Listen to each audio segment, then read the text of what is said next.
Hello friends, मैं पद्मावती जैन आप लोगों का स्टडी पॉइंट में स्वागत करती हूँ।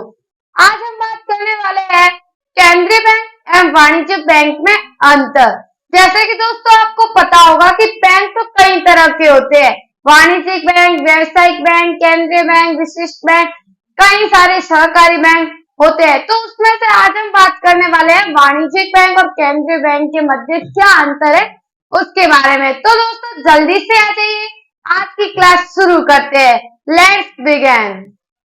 तो देखिए दोस्तों, जैसे कि स्टडी पॉइंट आपके लिए बहुत ही सरल भाषा के साथ यहाँ कुछ पॉइंट लेके आया है। केंद्रीय बैंक और वाणिज्यिक बैंक में अंतर आपको बहुत ही इजी तरीके से समझाने के लिए यह बहुत ही सरल तरीका रखा गया है, सरल पॉइंट रखे गए हैं। जैसे कि हम फर्स्ट पॉइंट की बात करें तो केंद्रीय बैंक देश का सर्वोच्च बैंक होने के नाते संपूर्ण बैंकिंग व्यवस्था पर नियंत्रण रखता है। देखिए दोस्तों, जो केंद्रीय बैंक है वो हमारे देश का सर्वोच्च सबसे ऊंचा बैंक है, इसीलिए पूरा बैंकिंग प्रणाली पर नियंत्रण कंट्रोलिंग का कार्य केंद्रीय बैंक करता है। वाणिज्यिक बैंक बैंकिंग व्यवस्था का एक अंग मात्र होते हैं जो केंद्रीय बैंकों के आदेशों का पालन करते है। जो वाणिज्यिक बैंक होते हैं वो मात्र एक अंग है। यहाँ पर जो हमारी बैंकिंग व्यवस्था होती है, बैंकिंग प्रणाली, उसका एकमात्र अंग होते हैं वाणिज्यिक बैंक, जो केंद्रीय बैंक के आदेश अनुसार कार्य करते हैं। केंद्रीय बैंक जो भी आदेश देते हैं वो वाणिज्यिक बैंक उसकी पालना करते हैं। फिर दोस्तों हम सेकंड पॉइंट की बात करें तो केंद्रीय बैंक का मुख्य उद्देश्य लोकहित होता है। केंद्रीय बैंक का मुख्य उद्देश्य क्या होता है दोस्तों? लोकहित। जबकि वाणिज्यिक बैंक का मुख्य उद्देश्य लाभार्जन होता है। केंद्रीय बैंक का मुख्य उद्देश्य होता है लोकहित, लोगों का हित, जनता का हित, जबकि वाणिज्यिक बैंकों का उद्देश्य होता है लाभार्जन, लाभ कमाना। तो ये भी एक प्रकार का बहुत ही सरल सा अंतर है। फिर हम दोस्तों थर्ड पॉइंट की बात करें तो केंद्रीय बैंक आम जनता से प्रत्यक्ष रूप से व्यवसाय नहीं करती है, ये केवल बैंक और सरकार से व्यवसाय करता है। दोस्तों जो केंद्रीय बैंक होता है वो प्रत्यक्ष रूप से यानी कि सीधे डायरेक्टली जनता के साथ व्यवसाय नहीं करती है।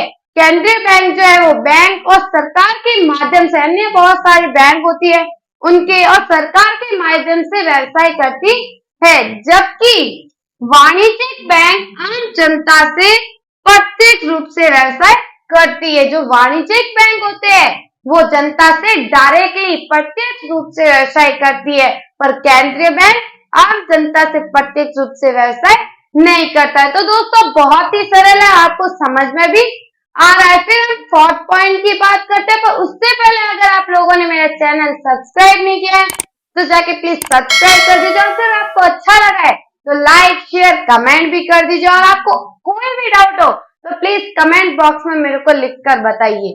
तो फिर हम फोर्थ पॉइंट की बात करते हैं जल्दी से।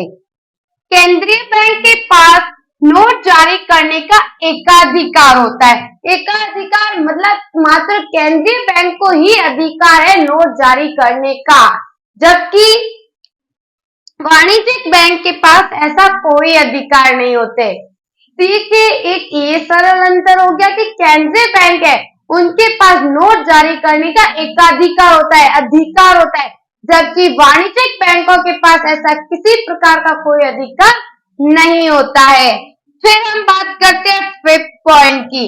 केंद्रीय बैंक सभी देशों में एक ही होता है, पर वाणिज्यिक बैंक अनेक हो सकते हैं। केंद्रीय बैंक एक ही होता है, वाणिज्यिक बैंक बहुत सारे हो सकते हैं, अनेक हो सकते हैं।